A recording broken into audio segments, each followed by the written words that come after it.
Bus is a vehicle which moves on wheels, called hard work and discipline. But journey is impossible without fuel, called self-confidence. Hello everyone, welcome back to my YouTube channel Legal World. Myself Dr. Seema Goyal. As in the series of legal and constitutional history, I have discussed the various important questions relating to the legal history. मैंने legal history के संबंध में आपको कई सारे question discuss किए थे which were important from the examination point of view, जो एग्जामिनेशन पॉइंट ऑफ व्यू के संबंध में आपके काफी इंपॉर्टेंट क्वेश्चन हैं। तो आप उन्हें अच्छे से पहले वाली जो मेरी प्रीवियस वीडियो है आप उन्हें देख लीजिएगा, जिससे आपका जो एग्जाम है वो अच्छा चला जाएगा। इसके अलावा आज मैं जो डिस्कस करने वाली हूँ, आज मैं कॉन्स्टिट्यूशनल हिस्ट्री स्टार्ट करने वाली हूँ और इसी सीरीज के अंदर मैं फर्स्ट क्वेश्चन डिस्कस कर रही हूँ which is also one of the most important question from the examination point of view. ये भी आपके लिए एग्जामिनेशन के लिए इंपॉर्टेंट होने वाला है। तो this question is discuss about the law commission and the codification of Indian statutes in detail. हमें फर्स्ट लॉ कमीशन के बारे में डिस्कस करना है। इसके अलावा हमारे जो इंडियन स्टैट्यूट्स की कोडिफिकेशन कैसे कैसे स्टार्ट हुई थी उसके संबंध में बात करनी है, उसको लाने के क्या रीजन थे। तो this will be all discuss under the this video. इस वीडियो में ये डिस्कस किया जाएगा। सबसे पहले हम डिस्कस करेंगे establishment of all India legislation, क्योंकि हमारा जो फर्स्ट लॉ कमीशन बना है उसको लाने के लिए सबसे पहले ऑल इंडिया लेजिस्लेशन की स्थापना की गई थी। तो सबसे पहले हम उसके बारे में ही डिस्कस करने वाले हैं। If you talk about the establishment of all India legislation, तो इसके बारे में हम जब डिस्कस करेंगे तो सबसे पहले हम बात करते हैं इंडियन ब्रिटिश रूलर्स की। तो जब हम ये देखते हैं कि it was felt by the British rulers that the state of law in the presidency towns and mofussil areas were uncertain, not clear and uniform, hence there was lack of uncertainty and uniformity in the laws.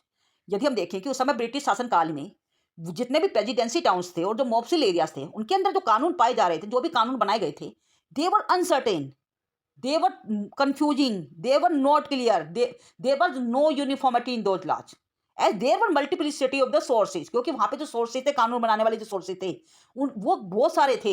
there were 5 different sources who were making the law at the time। वहां पे 5 तरह के different sources पाए गए थे जो कानून बनाने का कार्य कर रहे थे।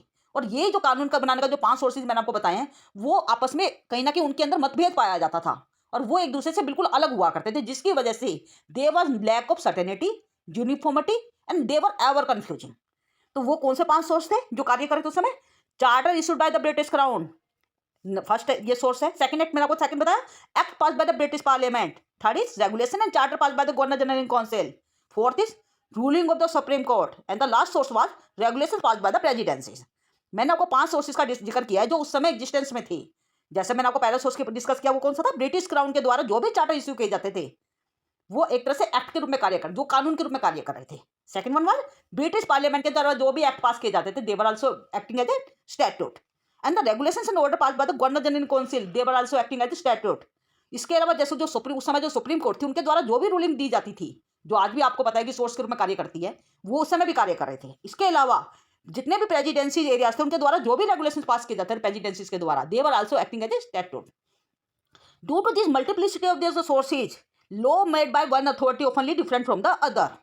एक अथॉरिटी के द्वारा जो कानून बनाया जा रहा था वो कहीं ना कहीं दूसरी अथॉरिटी से बिल्कुल अलग हुआ करता था and as a result there was lot of confusion. वहां पे कंफ्यूजन था उन कानून के संबंध में।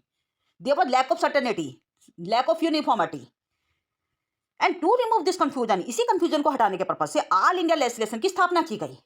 And to remove this confusion all India legislation was formed and it was having authority to enact the laws for the whole of the British territory of India by the charter act of 1833। जैसे कि मैंने आपको बताया कि 1833 का एक charter act लाया गया और उसी चार्टर एक्ट के थ्रू एक ऑल इंडिया लेजिस्लेशन की स्थापना की गई और इस ऑल इंडिया लेजिस्लेशन को ये अथॉरिटी दी गई, ये पावर दी गई कि ये ऑल इंडिया लेजिस्लेशन किसी भी पूरी ब्रिटिश टेरिटरी ऑफ इंडिया के लिए कानून बना सकता था and it constituted the governor general in council. और इसी ऑल इंडिया लेजिस्लेशन को ये कहा गया कि आपको 4 मेंबर की गवर्नर जनरल इन काउंसिल की स्थापना करनी है और उसी की सहायता से आपने पूरी ब्रिटिश इंडिया की टेरिटरी के लिए क्या करना है? कानून बनाने हैं। और जो भी कानून आप बनाएंगे they were known as act, उनको ये एक्ट का नाम दिया जाएगा। तो it constituted the governor general in council having the 4 members to assist the council for making the laws and now the codification of Indian laws was also needed. आपको पता है कि उस समय जब ब्रिटिश रूलर्स थे उस समय इंडिया के अंदर जो इंडियंस के ऊपर जो कानून अपनाए जाते थे they were also not clear, वो भी क्लियर नहीं थे। चाहे वो आप पेनल लॉज की बात करें या फिर वो सिविल लॉज की बात करें, they were also not clear, there was lack of certainty and uniformity in the Indian laws also, and due to which need for the codification of Indian laws was also recognized by certain legal experts।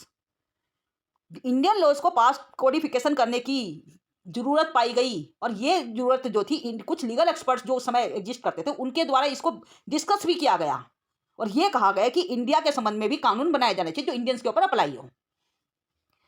तो इसके संबंध में आप देखेंगे उस समय Lord Macaulay जी ने इसका ध्यान, इसी संबंध में जो ध्यान था पार्लियामेंट को इसकी तरफ ध्यान दिलवाया था और ये कहा था कि ब्रिटिश पार्लियामेंट को कि आपको इंडियंस के ऊपर यदि आपने शासन सही से चलाना है नेचुरली कि आपको इंडियंस के संबंध में भी कानून बनाने पड़ेंगे। तो इसके द्वारा जैसे मैंने अभी आपसे बताया कि 1833 का जो चार्टर एक्ट लाया गया, इसी के through all India legislation form कर दिया गया और इसके पहले गवर्नर जनरल लॉर्ड मैकाले जी अपॉइंट कर दिए गए और ये कहा गया कि ये जो ऑल इंडिया लेजिस्लेशन जो भी कानून बनाएगा उसको एक्ट का नाम दिया जाएगा। Means all India legislation was formed in India by the charter act of 1833 and the Lord Macaulay was appointed as the governor general in council and the laws passed by all India legislation were called as acts and the council was authorised to make the laws for the whole of the British territory of India. और इस council को all India legislation को के द्वारा जो council बनाई जाएगी, ये कहा गया कि उसको पूरी ब्रिटिश टेरिटरी ऑफ इंडिया को के लिए कानून बनाने की पूरी अथॉरिटी होगी। और इसके अलावा ये भी कहा गया कि it was having the authority to repeal, amend and enact the laws और any regulations in force in any part of the territory of India. British India means British India की जो टेरिटरी थी उसके संबंध में यदि वहां पर कोई कानून पहले से एग्जिस्टेंस में है उसको रिपील करना, अमेंड करना और अनेक्ट करने की ये पूरी मतलब उसको भी अथॉरिटी, ये भी अथॉरिटी दे दी गई कि आप उसके अंदर अमेंड भी कर सकते हैं, रिपील भी कर सकते हैं और मतलब उसको अल्टर भी कर सकते हैं। एनी ऑफ द रेगुलेशन और law in force at the time in any of the part of the territory of India. For this purpose first law commission was formed. जैसे मैंने अभी आपसे कहा कि 1833 का एक्ट आया, चार्टर एक्ट लाया, उसके द्वारा ऑल इंडिया लेजिस्लेशन की स्थापना की गई और ऑल इंडिया लेजिस्लेशन ने आकर फर्स्ट लॉ कमीशन की स्थापना कर दी। तो फर्स्ट लॉ कमीशन जो था वो 1834 में अपॉइंट किया गया और इसके चेयरमैन थे लॉर्ड मैकाले। जो फर्स्ट लॉ कमीशन बनाया गया था इसके चेयरमैन थे लॉर्ड मैकाले जी। और मैंने आपको क्या कहा था, इसके अंदर गवर्नर जनरल काउंसिल बनाई जाएगी, 4 मेंबर होंगे।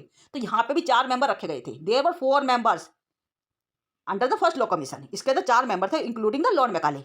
वो कौन कौन से मेंबर थे? J.M. MacLeod, G.M. Anderson and C.H. Cameron. तो ये फर्स्ट लॉ कमीशन के अंदर टोटल मिला के 4 मेंबर थे। देवर कौन कौन से थे? J.M. MacLeod, G.M. Anderson, C.H. Cameron and lord Macaulay itself. तो these were the 4 members of the first law commission.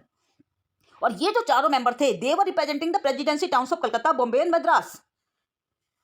इसके अलावा यदि आप बात करेंगे फर्स्ट लॉ कमीशन की, तो first law commission was function under the direction and control of the governor general in council. ये कहा गया कि जो फर्स्ट लॉ कमीशन होगा वो पूरी तरह से गवर्नर जनरल इन काउंसिल की डायरेक्शन और कंट्रोल में कार्य करेगा।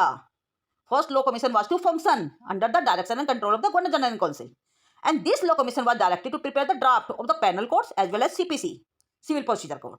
इस फर्स्ट लॉ कमीशन को यह कहा गया कि आपको सबसे पहले पेनल कोड का भी ड्राफ्ट तैयार करना है, इसके अलावा सिविल प्रोसीजर कोड का भी ड्राफ्ट तैयार करना है।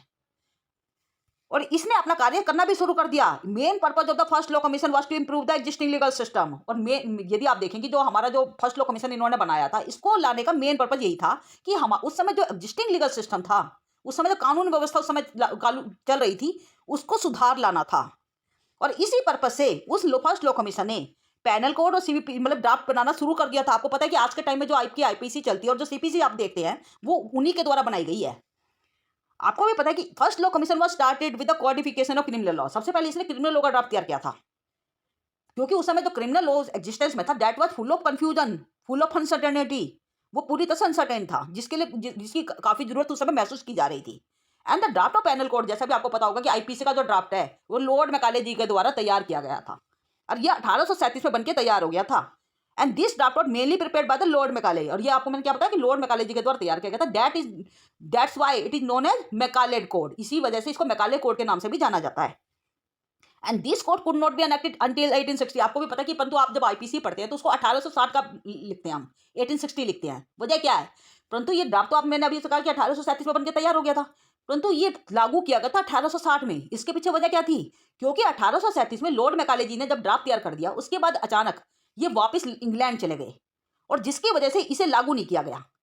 और उनकी जगह पर एक नए चेयरमैन जिनका नाम था एंडरसन एमोज, उनको अपॉइंट कर दिया गया, जिसकी वजह से 1837 में लागू ना होगा, 1860 में लागू किया गया।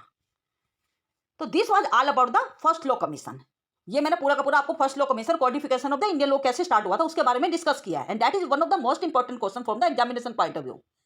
If you have any doubt, then must put down in the comment section and don't forget to like, share and subscribe this channel for the further update. Thank you.